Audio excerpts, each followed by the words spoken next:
अच्छा भाई कुआ जाए कि चाइनीज फूड आइटम जहाँ भी रहला प्राय तो 90% टिके स्पाइसी बहुत ଆଜ୍ଞା। स्पाइसी रहे କିନ୍ତୁ ଓଡିଆର ଖାଦ୍ୟ କମ ତେଲ ମସଲା ଆଉ ହେଲ୍ଦି ହୁଁ ଯେମିତି ଆପଣ ସନ୍ତୁଳା କହିଲେ ଆଜ୍ଞା ଆଜ୍ଞା ଡାଲମା ଆଜ୍ଞା କହିଲେ ତ ଏକି ଭଜା କହିଲେ ବିଭିନ୍ନ ପ୍ରକାର ଆଜ୍ଞା ଘାଣ୍ଟ କହିଲେ ଆଜ୍ଞା ହଁ। ତ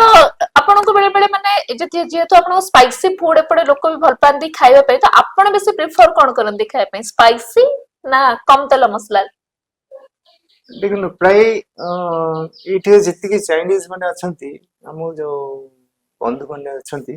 ସେମାନେ ବେଶୀ ସ୍ପାଇସି ଖାଇ ପାରନ୍ତି ନାହିଁ କାହିଁକି ନା ଚାଇନିଜ ମାନେ ଅଲଗା ଅଲଗା ରିଜନ ଅଛି ଗୋଟେ ଗୋଟେ ରିଜନ ରେ ଚାଇନିଜ ମାନେ ସେମାନେ ମାନେ ବହୁତ ସ୍ପାଇସି ରାଗ ଖାଇପାରିବେନି ସେମାନେ ପ୍ରିଫର କରନ୍ତି ବହୁତ ଇଏ କିନ୍ତୁ ଆମର ଏଇଠି ଜନ୍ମ ଯେହେତୁ ଆମର ଜନ୍ମ ଏଇଠି ହେଇଛି ଆମେ ଏଇଠି ବଡ ହେଇଛି ଏଇଠିକାର ସବୁ ଏଇ ମାଟିରେ ଆମର ଜନ୍ମ ଏଇଠି ଗଢିଛନ୍ତି ଆଜ୍ଞା ବଢିଛନ୍ତି ସେଇ ପାଇଁ ଆମର ସବୁ ଖାଦ୍ୟ ସବୁ ଏଇଠି ଲୋକାଲି ଯାହା ମିଳୁଛି ଆମେ ସେଇଆ ଖାଏ